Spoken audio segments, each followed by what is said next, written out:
मैंने ऐसा कोई लफ्ज बोला नहीं और सोच भी नहीं सकता कि मैं किसी महापुरुषों के खिलाफ कोई बात करूं। आसाम के मुख्यमंत्री ने कह दिया, राहुल गांधी की तुलना जो है औरंगजेब से कर दिया।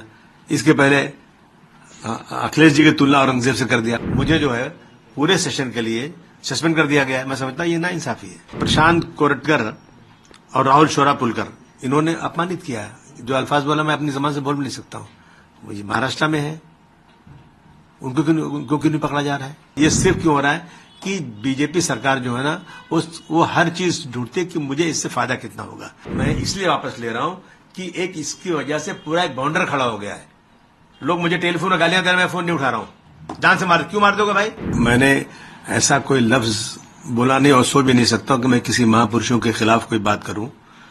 लेकिन अब मैं देख रहा हूं कि एक फैशन बन गया है। अभी वहां के आसाम के मुख्यमंत्री ने कह दिया, राहुल गांधी की तुलना जो है औरंगजेब से कर दिया। इसके पहले अखिलेश जी की तुलना औरंगजेब से कर दिया। मतलब क्या होता है?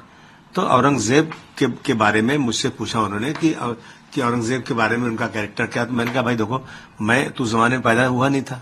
हमने तो जो हिस्टोरियन ने जो लिखा, हिस्टोरियन ने वही हम पढ़ के बोल सकते हैं। तो सतीश चंद्रा जी, अद्वी तुरुस्की, डॉक्टर राजीव दीक्षित, डॉक्टर राम पुनियानी, अवध ओझा, मीना भार्गव, ये सब लोगों के कागजात मेरे पास मौजूद, इसमें रखे हुए सारी चीजें उनके स्टेटमेंट्स हैं।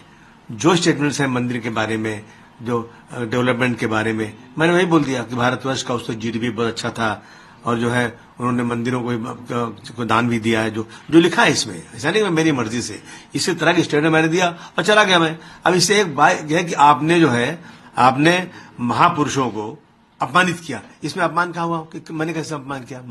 मैं कभी जिंदगी में महापुरुषों का अपमान कर ही नहीं सकता हूं। मैं खुद ही हूं, असेंबली में कई बार मैंने खड़े होकर बोला है कि साहब जो लोग भी किसी महापुरुष का अपमान करते हैं उनको छोटा मोटा नहीं 10 साल की सजा होना चाहिए, क्योंकि फैशन बन चुका है ये अपमान करने का। तो मैंने कहा किया। अब उसके ऊपर मुझे जो है पूरे सेशन के लिए सस्पेंड कर दिया गया है। मैं समझता हूं ये नाइंसाफी है। सर, आपने 2 लोगों का नाम भी लिया जिन्होंने छत्रपति शिवाजी महाराज के बारे में बोला और देखिए प्रशांत कोरटकर और राहुल शोरापुलकर इन्होंने अपमानित किया है। जो अल्फाज बोला मैं अपनी जबान से बोल भी नहीं सकता हूं। वो ये महाराष्ट्र में है, उनको क्यों नहीं पकड़ा जा रहा है? मैंने तो जो चीजें बोला है वो ऑन रिकॉर्ड बोला है जो है, और अगर मैंने जो बोला है वो गलत है तो जिन लोगों ने लिखा है, जो आजकल भाषण करते फिरते हैं, उनसे क्या कार्रवाई हुई? उनसे आपने पूछा क्या कि आप कैसे गलत बातें बोल रहे हैं?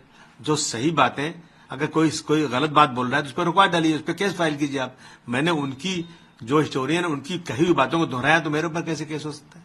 आपने कहा कि लीगल लड़ाई लड़ूंगा मैं, मुझे सस्पेंशन के लिए क्या कहना चाहिए? नहीं, मैं अब देखूंगा इसमें क्या रास्ता हो सकता है।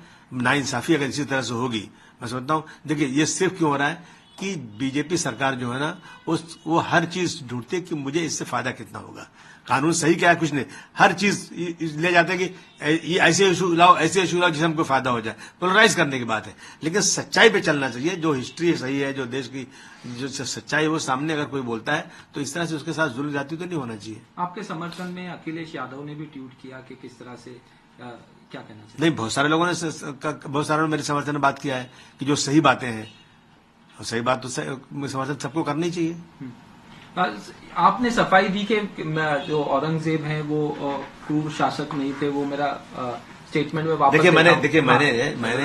मैंने जो कहा था ना, मैं इसलिए वापस ले रहा हूं कि एक इसकी वजह से पूरा एक बाउंडर खड़ा हो गया है। लोग मुझे टेलीफोन और गालियां दे रहे हैं, मैं फोन नहीं उठा रहा हूं। जान से क्यों मार दोगे भाई? और अभी स्पीकर साहब ने मुझे सस्पेंड कर दिया। तो इन चीजों को लेकर के असेंबली चले, एक छोटी सी बात के ऊपर, एक छोटे से स्टेटमेंट के ऊपर जबरदस्ती का आप जो है बाउंडर खड़ा करोगे। इसलिए मैंने कहा कि मैं अपनी सारी बात वापस लेता हूं भाई, स्टेटमेंट वापस लेता हूं। असेंबली चलना चाहिए। हमारे पास बहुत सारे इश्यूज है अपने एरिया के, लोगों को पानी नहीं मिल रहा है, सड़कें खराब है, गटर खराब है, स्कूल का प्रॉब्लम है, अस्पतालों का प्रॉब्लम है, उस पर डिस्कशन करें या इस सब पे टाइम वेस्ट करें। इसलिए मैंने अपना स्टेटमेंट वापस किया। सर, एक आखिरी सवाल, MIM की तरफ से बयान आया कि समाजवादी पार्टी बी टीम है बीजेपी, और आपको लेके भी कहा कि उनके फेवर में बोलते हैं क्या?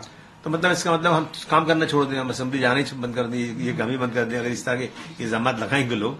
मतलब इसका मतलब अगर मैं बीटी हूँ और ये टीवी वाले जो मुझसे आगे कुछ सवाल कर रहे थे या ऑर्गेनाइज किए गए थे बीजेपी की तरफ से, मेरी तरफ से, आप इंक्वायरी कर लो, मेरी ब्रेन मैपिंग कर लो, क्या सही क्या गलत है। फालतू बातें ये सब है।